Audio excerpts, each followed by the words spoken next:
চৈতন্য প্রভু নিত্যানন্দ শ্রী অদ্বৈত গদাধর শিবাসাদি গৌরভক্ত জয় শ্রী কৃষ্ণ চৈতন্য প্রভু নিত্যানন্দ শ্রী অদ্বৈত Gadadhar শিবাসাদি গৌরভক্ত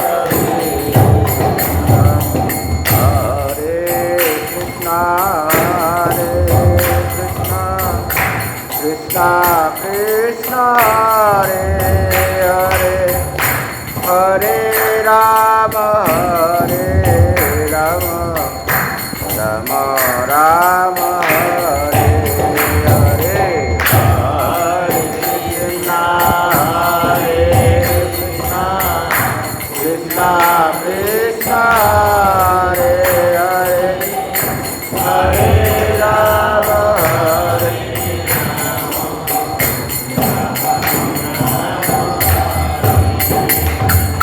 Hare Krishna Hare Krishna Krishna Krishna Hare Hare Hare Rama Hare Rama Rama Rama Hare Hare Hare Krishna Hare Krishna Krishna Krishna Hare Hare Hare Rama Hare Rama Rama Rama Hare Hare Jaya Radha Madhava Jaya Radha Madhava Radha Madhava Jaya Radha Madhava Jaya Radha Madhava Jai Jai Jagannath Jagannath Baladev Subhadra Jai Jai Jagannath Jagannath Baladev Subhadra Jai Gaur Hari Bol Hari Bol Hari Bol Jai Gaur Hari Bol Hari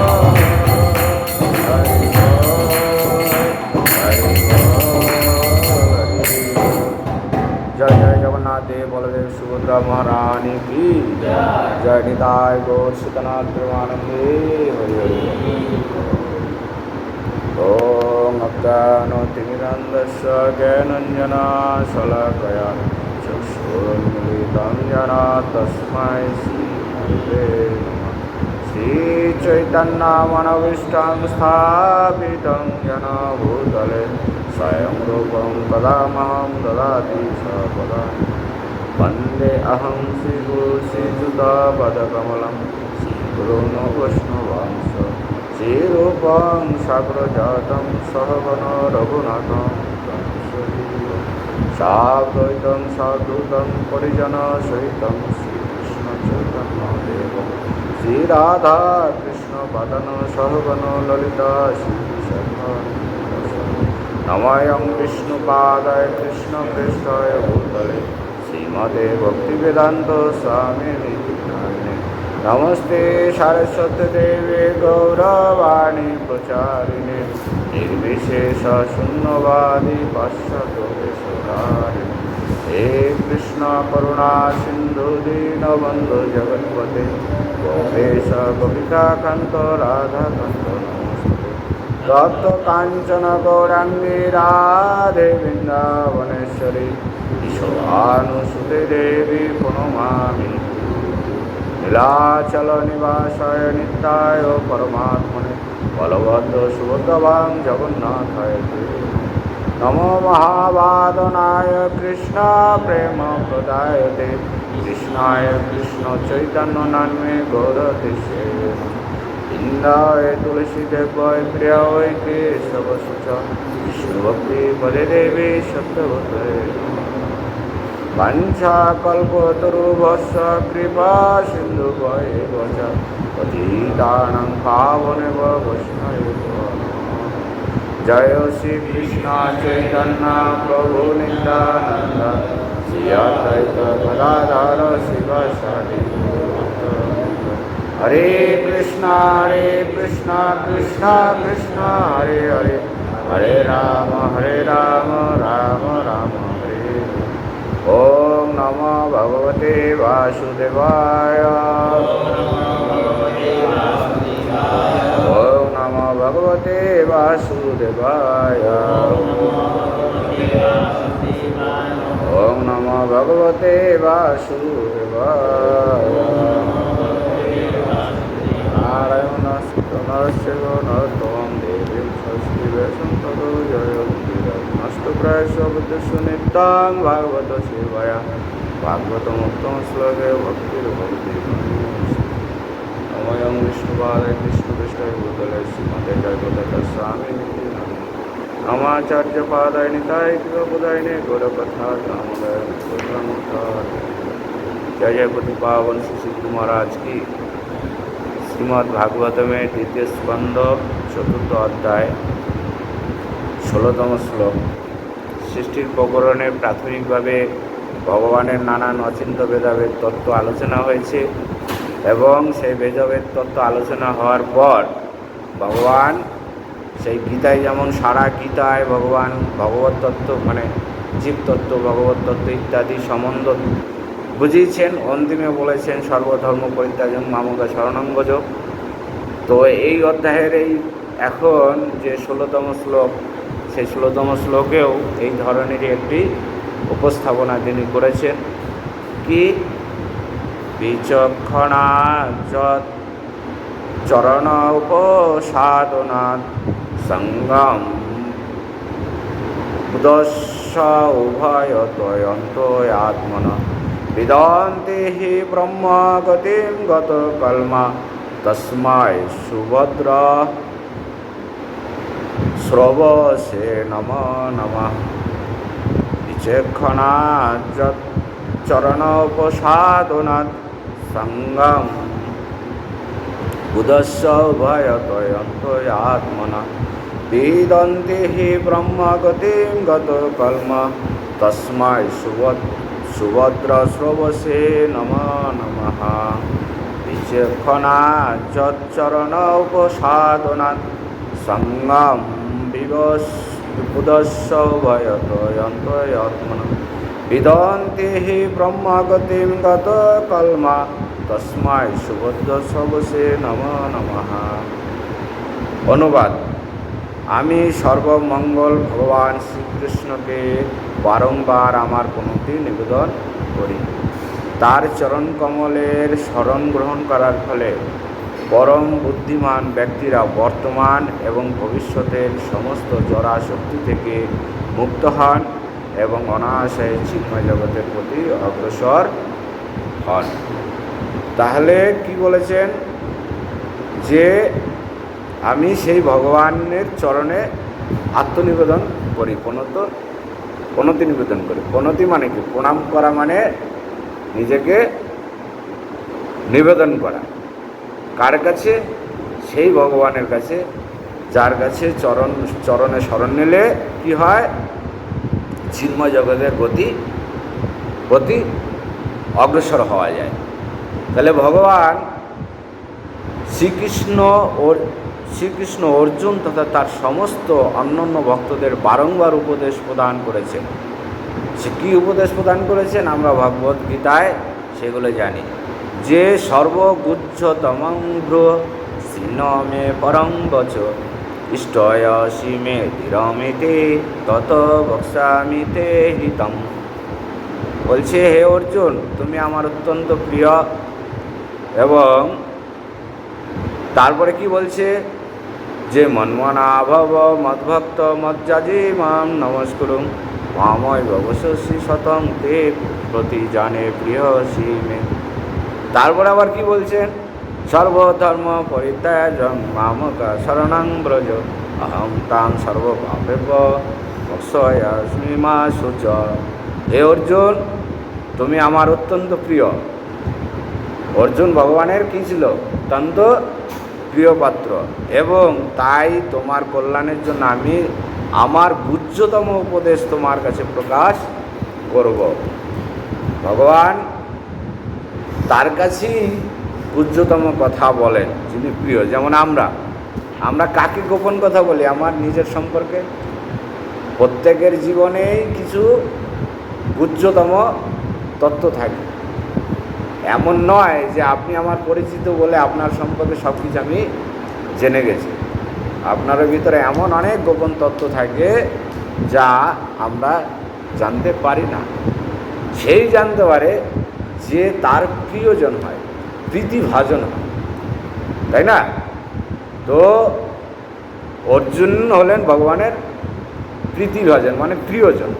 সেরকম আমাদের অত্যন্ত প্রিয়জনকেই আমরা আমাদের জীবনের সমস্ততম তত্ত্বগুলো বা কথা, গোপন কথা বলি। সেই গোপন গুহ্য জ্ঞান, এই গুহ্য জ্ঞান কি? গুহ্য জ্ঞান হলো ভগবানের অচিন্ত ভেদাভেদ তত্ত্ব, ঈশ্বর তত্ত্ব, এবং ভগবান জীবের সঙ্গে ভগবান, জীবাত্মার সঙ্গে পরমাত্মার কী সম্পর্ক, সেগুলো হলো গুহ্যতম জ্ঞান, গুহ্য জ্ঞান। আর গুহ্যতম জ্ঞান কোনটা? গুহ্যতম জ্ঞান সেটা হলো যে আমার কাছে শরণ নিলে, আমার ভক্ত হলে তোমার কি গতি হতে পারে, সেটা হলো গুহ্যতম। অর্থাৎ ভগবত ভক্তি হলো গুহ্যতম। গুহ্য জ্ঞান হলো ভগবান সম্বন্ধে জানা, আর গুহ্যতম হলো ভগবানকে ভক্তি করা। ঠিক আছে? তাহলে শুদ্ধ ভক্ত হও এবং সর্বত্রভাবে আমার কাছে নিজেকে সমর্পণ করো। আমি প্রতিজ্ঞা করছি যে পূর্ণরূপে তোমার পারমাত্মিক সিদ্ধি লাভ হবে, যার ফলে তুমি আমার অপ্রাকৃত প্রেমময়ী ভক্তি লাভ করতে পারবে। সমস্ত ধর্ম পরিত্যাগ করে কেবল আমার শরণাগত হও, তাহলে আমি তোমাকে সমস্ত পাপ থেকে মুক্ত করব। যে সম্বন্ধে কোনো দুশ্চিন্তা করো না। তাহলে সমস্ত ধর্ম পরিত্যাগ বলছে। ধর্ম পরিত্যাগ করে কি করে ধর্ম করা যায়? কারণ আমরা ধর্ম সম্পর্কে বিভ্রান্ত। চৈতন্য চৈতামৃতে সুন্দর বলেছে যে পৃথিবীতে যা কিছু ধর্ম নামে চলে, ভাগবত কহে তা পরিপূর্ণ চলে। অর্থাৎ ধর্ম সম্বন্ধে আমাদের বিশেষ জ্ঞান নেই। তো এই ধর্ম, যে ধর্ম আমরা জানি, অর্জুন ভেবেছিল আমি অর্জুন, আর সামনে যারা ছিল তারা হলো আমার আত্মীয় পরিজন, গুরু আর ইত্যাদি ইত্যাদি। অর্থাৎ সে ভেবেছিল তাদের প্রতি মানে বিনয়ী এবং তাদের প্রতি হৃদয়ে দয়া মায়া রাখাটাই হলো ধর্ম। কিন্তু গীতা কি বলছে? না, তুমি এদেরকে হত্যা করলে তবে তুমি ধর্ম সঠিক পালন করছো। তাহলে হত্যা কি ধর্ম পালন হতে পারে? কি মাতাজি, হয় হত্যা করা ধর্ম পালন হয়? ধর্ম বিরুদ্ধ কাজ না? বলছে না, মানে ন্যায় এবং সত্যের পক্ষে কর্ম করাটাই হলো ধর্ম। সত্যের পক্ষে কর্ম করাটাই হলো ধর্ম। কি সত্য? ভগবান সত্য, তাই না? তো যারা অধর্ম করেছে, যারা সত্যের বিরুদ্ধে কাজ করেছে, সেটাই হলো অধর্ম। সেই অধর্মকে নাশ করাটাই হলো ধর্ম, তাই না? আবার ধর্মের মধ্যে বলছে ধর্ম সত্য, দয়া, শৌর্য ইত্যাদি না হলে ধর্ম হয় না। তো অর্থাৎ আমরা তখনই ধর্ম সম্পর্কে বিভ্রান্ত হয়ে যাব যখন আমরা ধর্ম তত্ত্বটা জানবো না। সেই ধর্মতত্ত্ব আমাদের জানতে গেলে কি করতে হবে প্রভু? কি করতে হবে? শ্রীমদ্ ভাগবতমের আশ্রয়ে আসতে হবে। এই শ্রীমদ্ ভাগবতম আর ভগবান অভিন্ন। এটা হলো গ্রন্থরূপে, আর ভগবান হলেন স্বয়ং স্বপ্রকাশ রূপে। তাহলে স্বপ্রকাশ রূপে ভগবানের কাছে আমাদের কি সরাসরি যাওয়ার যোগ্যতা যেহেতু নেই, আমরা শ্রীমদ্ ভাগবতমে আশ্রয়ে আসলে আমরা ধর্ম সম্পর্কে জানব। তাহলে এই শ্রীমদ্ ভাগবতম কি অধ্যয়ন করলে আমরা ধর্ম সম্পর্কে আমাদের জ্ঞাত হয়ে যাব আমরা? না, কারণ এই অক্ষর বা শব্দ ব্রহ্ম বা শ্রীমদ্ ভাগবত গ্রন্থ আশ্রয় নিলেই আমাদের ধর্ম সম্পর্কে সমস্তটা বোঝা বা উপলব্ধি হয়ে উঠবে না, ততক্ষণ হয়ে উঠবে না যতক্ষণ আমরা ব্যক্তি ভাগবতের চরণে আশ্রয় না নেব। ভগবান বলছেন যে অর্জুন, তুমি আমার কাছে শরণাপন্ন হও, আমি তোমাকে কথা দিচ্ছি, আমি তোমাকে সব পাপ থেকে উদ্ধার করব। তাহলে অর্জুন ভাগ্যবান ছিলেন, অর্জুন ভগবানের পার্শ্বদ ছিলেন, কিন্তু আমাদের তো সেই সৌভাগ্য নেই। তাহলে আমরা কোথায় সমর্পণ করব? সাক্ষাৎ হরিতেন সমস্ত শাস্ত্রয়, অর্থাৎ গুরুদেবকে সমস্ত শাস্ত্র বলেছেন সাক্ষাৎ হরি ভগবান। তাহলে আমরা গুরুরূপে কৃষ্ণ করেন কৃপা। তাহলে কৃষ্ণ আমাদের, ভগবান আমাদের কি রূপে কৃপা করেন? শ্রী গুরুরূপে। তাই আমাদের সেই ব্যক্তি ভাগবত শ্রী গুরুদেব, তার চরণে শরণ নিলেই আমাদের ধর্ম সম্পর্কে, ভগবত তত্ত্ব সম্পর্কে আমাদের জানা হবে। কখনই এটা ভাববেন না যদি গুরুকে মানুষ জ্ঞান করেছেন তো আপনার সব সর্বনাশ, সব সর্বনাশ। তাহলে এই গুরুকে মানুষ জ্ঞান কারা করে? তার জন্য এই যে পৃথিবীতে ধর্ম নামে যা কিছু চলে, ভাগবত কহে তা পরিপূর্ণ চলে। আমার গুরুদেবকে আমার ফ্যামিলির মেম্বার ভেবে নিই, গুরুদেবকে আমার সাধারণ এক মানুষ ভাবি। কেন? কারণ আমরা যথার্থ গুরু তত্ত্বকে বা গুরুদেবকে আশ্রয় তত্ত্বকে আমরা বুঝি না, জানি না, তাই না? কারণ যে সমস্ত সমাজে চলছে ধর্মের নামে সব হলো কপটতা, একদম ছল। তাই বাজারে হাটে অলিগলিতে ঝোলা কাঁধে লম্বা চুলে খাইয়া মাগুর মাছের জল, শুইয়া রমণীর কোল, মুখে বলো হরি হরি বল, এরকম প্রচুর ঘুরে বেড়াচ্ছে। যার জন্য কি হয়েছে? গুরু তত্ত্বটাকে একদম বাজার হাটের বস্তু বানিয়ে ফেলেছে। এই গুরু তত্ত্ব যতক্ষণ আমরা উপলব্ধি না করব ততদিন আমাদের সমস্ত ধর্ম কোথায় যাবে? বৃথায় যাবে, সমস্ত প্রচেষ্টা বৃথায় যাবে। তাহলে বলছে যে আশ্রয় লইয়া ভজে কৃষ্ণ তার নাহি তেজে, আর সব মরে অকারণ। তাহলে কি আশ্রয় করব? গুরু আশ্রয় করব। কিন্তু আমরা এমন অনেক বিজ্ঞ পণ্ডিতদের দেখেছি, যেমন আমার এক পরমাত্মীয়, সে বড় ডাক্তার, এমবিবিএস ডাক্তার, আমারই ভাগ্নির শ্বশুর। সে জানে যে আমি ইস্কনের ভক্ত। তিনি একদিন আমাকে আহ্বান করলেন যে চলো দেখো আমার ঘরে যত গ্রন্থ আছে ইস্কনে তোমার ঘরেও নেই, আছে, প্রচুর গ্রন্থ আছে, একদম পুরাণ, 18 পুরাণ পর্যন্ত তার গৃহে সাজানো, কিন্তু তথাপিও তার কোনো শরণাগতি নেই, তার আচার আচরণের মধ্যে কোনো লক্ষণ নেই। তিনি কি করেছেন? তিনি শুধু গ্রন্থ অধ্যয়ন করেছেন এবং গ্রন্থকে তিনি সাজিয়েছেন, নিজেকে সাজিয়েছেন, কিন্তু আশ্রয় গ্রহণ করেননি। অর্থাৎ তিনি আজও পর্যন্ত শ্রী গুরুচরণ আশ্রয় করেননি। তাই তার গৃহে মোটা মোটা গ্রন্থ ভাগবতম থাকা সত্ত্বেও তার হৃদয়ে ভাগবতম প্রকাশ পায়নি। তাহলে তো এই তিনটে যে গীতার শ্লোক, এই তিনটে গীতার শ্লোক ভগবান স্পষ্ট করে দিয়েছেন যে শরণাগতি যতদিন না হবে, সেই শরণাগতি না হওয়া পর্যন্ত আমাদের ভগবান সম্বন্ধে কোনো গুহ্য তত্ত্ব এবং ধর্ম সম্বন্ধে আমাদের কোনো ধারণা আসবে না, আর আমাদের কোনো চেষ্টাই সম্পূর্ণ হবে না। তাহলে কি বলছে? হে অর্জুন, তাহলে বুদ্ধিমান মানুষেরা ভগবানের এই অন্তিম উপদেশটি অত্যন্ত গুরুত্ব সহকারে গ্রহণ করেন। কি অন্তিম? কি গীতায় অন্তিমে ভগবান কি বলেছেন? সর্বধর্ম পরিত্যাজ্যম মামকা শরণং ভজ, তাই না? এটাই ভগবান বলছে। ভগবান এত তত্ত্ব দেওয়া সব পরে শেষে বলছে সব ধর্ম ত্যাগ করো, আমার চরণে শরণ নাও। আত্মা সম্বন্ধীয় জ্ঞান হচ্ছে পারমার্থিক উপলব্ধির প্রথম পদক্ষেপ। আপনি যে পরমার্থ জগতে অগ্রসর হবেন, সেই অগ্রসর হতে গেলে আপনাকে প্রথমেই জানতে হবে নিজেকে। আমি কে, আমার স্বরূপ কি, আমি কেন পরমার্থের পথে অগ্রসর হব, এটা জানতে গেলে আপনাকে প্রথমেই নিজেকে জানতে হবে।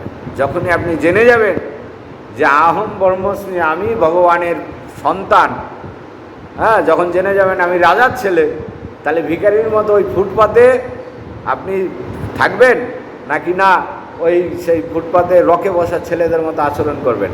যখন জেনে যাবেন যে আমি অমুকের, তো আপনি যখন জেনে যাবেন যে আপনি পরমাত্মার কি অংশ, আত্মতত্ত্ব, তখন আপনার আচরণ পাল্টে যাবে। ওটাই প্রথম পদক্ষেপ। কিন্তু আমরা নিজেরাই নিজেকে ভালো করে জানি না, আমরা দেখা দেখি, যেমন শুনে মুসলমানকে সুন্নি মুসলমান বলে, সেরকম আমরা ধর্ম না জেনে কি করি, নকল করার প্রয়াস করি। সেই কিছুদিন পরে হতোদ্যম হয়ে কোনো আনন্দ পাবে না, তো কোনো আস্বাদন পাবে না। তাহলে আস্বাদন পায় না, আনন্দ পায় না, দিয়ে হতোদ্যম হয়ে সে ধর্ম ত্যাগ, ধর্মপথে বিচ্যুত হয়ে যায়। তাহলে কি বলছে, তার পরবর্তী পদক্ষেপ হচ্ছে ভগবত উপলব্ধি। তাহলে প্রথম উপলব্ধি আত্মতত্ত্ব, আর দ্বিতীয় উপলব্ধি কি, ভগবত তত্ত্ব, অর্থাৎ ভগবানকে জানা। যেটা একটু আগে বললাম যে আমি কাকে ভক্তি করব, কেন ভক্তি করব, এটা যদি না জানি তাহলে তার প্রতি আমাদের কোনোদিন শরণাগতি আসবে না, তাই না? ভগবানের মহত্তত্ত্ব যতক্ষণ আমি না জানব, ততক্ষণ ভগবানের প্রতি আমাদের বিন্দুমাত্র প্রীতি ভক্তি জন্মাবে না। যাকে বলা হয় গুহ্যতর জ্ঞান। আর শ্রীমদ্ ভগবদ্গীতায় চরম পরিণতির এই ভগবত উপলব্ধিতে, এবং এই উপলব্ধির স্তর প্রাপ্ত হলে স্বাভাবিকভাবে স্বতঃস্ফূর্ত ভক্তিতে অনুপ্রাণিত হয়ে ভগবানের প্রেমময়ী সেবায় ভক্ত যুক্ত হন, যেটা একটু আগে বললাম, তাই না? ভগবানকে জানলে তবেই ভগবানের প্রতি আমাদের সেই সেবায় যুক্ত হওয়ার আকাঙ্ক্ষা জন্মাবে বা উৎসাহ জন্মাবে।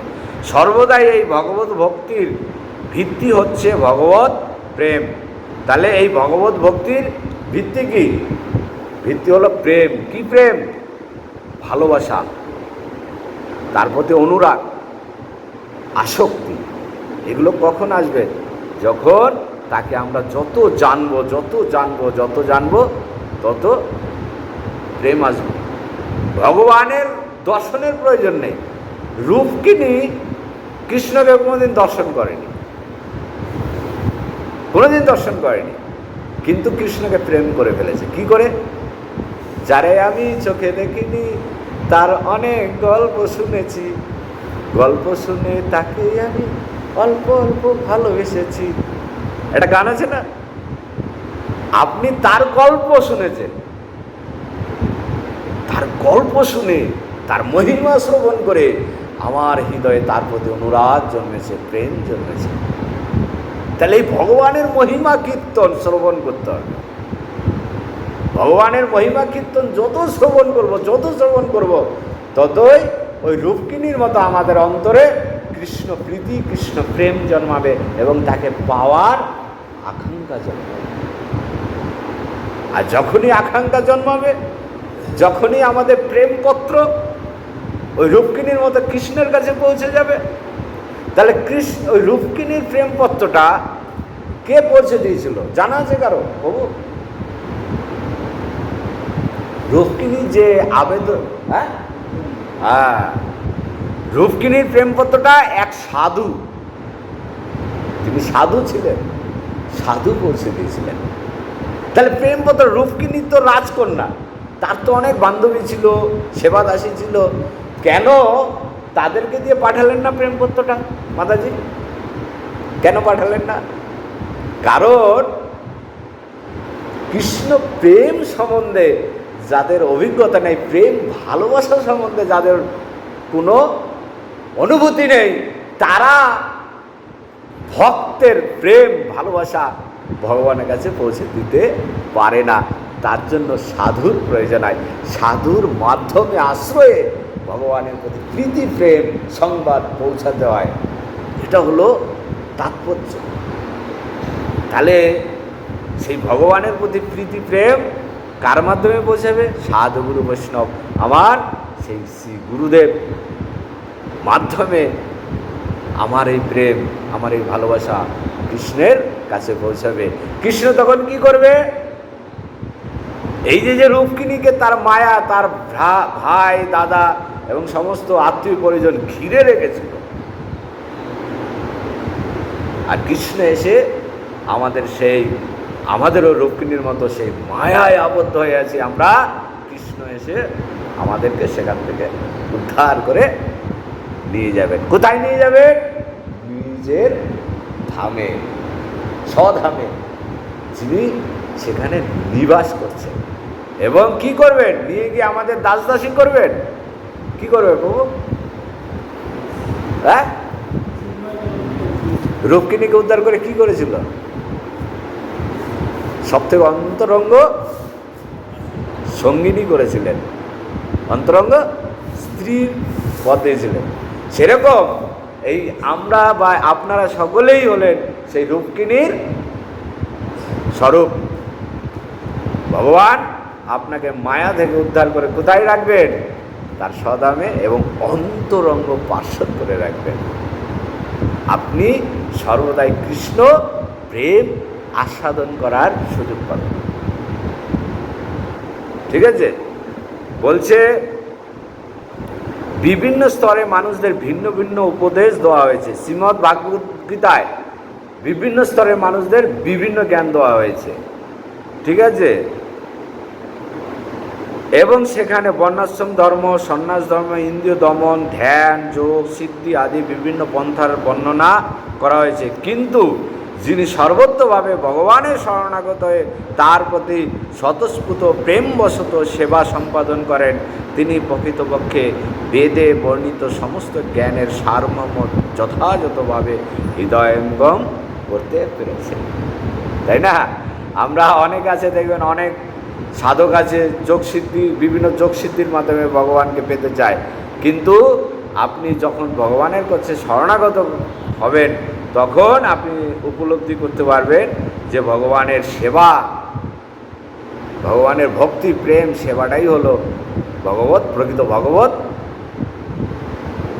প্রাপ্তি। যাই হোক, তো জীবনের সিদ্ধি, মানব জীবনে এই সিদ্ধিকে বলা হয় ব্রহ্মগতি। এই বৈদিক নির্দেশের ভিত্তিতে শ্রীল জীব গোস্বামী বলেছেন যে ব্রহ্মগতির অর্থ হলো ভগবানের মতো চিন্ময় রূপ প্রাপ্ত হওয়া, এবং সেই রূপে মুক্ত জীব চিদাকাশের কোনো চিন্ময় ধামে নিত্য জীবন লাভ করেন। সিদ্ধি লাভের কোনো কঠোর পন্থা অনুশীলন না করেই ভগবানের শুদ্ধ ভক্ত অনাশয় জীবনে পরম সিদ্ধি লাভ করেন। তাহলে এই ব্রহ্মগতি পাওয়াটা কিন্তু আমাদের উদ্দেশ্য নয়। ব্রহ্মগতি মানে কোনো একটা ধামে গিয়ে আপনি ভগবানের স্বরূপ পাবেন এবং সেই ধামে গিয়ে আপনি নিবাস করবেন। কিন্তু ভক্ত কি বলে? ভক্ত বলে যে ভগবান, আমার কোনো ধামও লাগবে না, কিছুই লাগবে না, তুমি আমাকে কৃপা করে যেন আমি জন্ম জন্মান্তরে এখানে থেকেই তুমি আমাকে নরকের কীট করো, তুমি আমাকে নরকের কীট করে জন্ম দাও, তাতে আমার কোনো দুঃখ নেই, কিন্তু আমি সদাই যেন তোমার সেবায় আমি যুক্ত থাকতে পারি। এটাই হবে ভক্তদের চাওয়া, যে আমি যে কোনো উপায়ে, যে কোনো পরিস্থিতিতে তুমি আমাকে যে অবস্থায় রাখো না কেন, কিন্তু কৃপা করে তুমি আমাকে তোমার শরণে চরণে রেখো। ঠিক আছে? এই পর্যন্তই থাক আজকে। তো এখানেই শ্রীমদ্ ভাগবতম অমৃত কথা বিশ্রাম দিচ্ছি। তো কারো যদি কোনো প্রশ্ন থাকে বা কিছু জানার থাকে বলতে পারেন, চেষ্টা করব উত্তর দেওয়ার। কোনো প্রশ্ন বাবু বলেন, কিছু বুঝতে অসুবিধা থাকলে বলুন। চরণ আশ্রয় পেতে গেলে অলরেডি আপনার ভেতরে আকাঙ্ক্ষা জন্মেছে। এই এক অদ্ভুত জিনিস, খুব সুন্দর একটা কথা আমার মনে পড়ে গেল। আমি এক বিশেষ সাধুর মুখে শুনেছিলাম, তো সেই কথাটা আমাকে এতখানি অনুপ্রাণিত করেছিল যে আমাদের কি যোগ্যতা আছে যে আমরা সদ্গুরু নির্ণয় করতে পারি। বৈষ্ণব চিনিবারে মানে দেবেরও সাধ্য নাই বৈষ্ণব চিনিবারে, মানে বৈষ্ণবকে, সদ্গুরুকে এটা দেবতারও সাধ্য নাই চিনবে। তাহলে আমি কি করে চিনব? বলছে গোবিন্দ কৃপা ভিন্নে গুরু নাহি মিলে। কি অদ্ভুত, সেই গুরুর কৃপা ভিন্ন গোবিন্দ নাহি মিলে। তাহলে গুরুচরণে আশ্রয়, সদ্গুরু চরণে আশ্রয় পেতে গেলে সেই গোবিন্দ চরণে আবেদন করতে হবে, আকাঙ্ক্ষা করতে হবে, এবং সেই গোবিন্দই আপনাকে সেই শ্রী গুরু চরণ পর্যন্ত পৌঁছে দেবে, এবং সেই গুরু আপনাকে আবার পুনরায় গোবিন্দর কাছে ফিরিয়ে দেবেন। তো আপনি চরণ আশ্রয় পেতে গেলে আপনাকে এই যে আমাদের বিভিন্ন প্রতিনিধি আছেন, আমাদের ভক্তরা আছেন, ওনাদের সঙ্গে আপনাকে যথাযথভাবে যোগাযোগ রাখতে হবে, এবং ওনাদের তত্ত্বাবধানে আপনাকে ভগবত ভক্তি অনুশীলন করতে হবে, এবং ওনারা যখন আপনাকে উপযুক্ত মনে করবেন আপনাকে সেই চরণ আশ্রয়ের ব্যবস্থা করে দেবেন, এবং যথাযথ সময়ে তাদের তত্ত্বাবধানে এবং আপনার ভগবত অনুশীলনের উন্নতি প্রগতি দেখে আপনি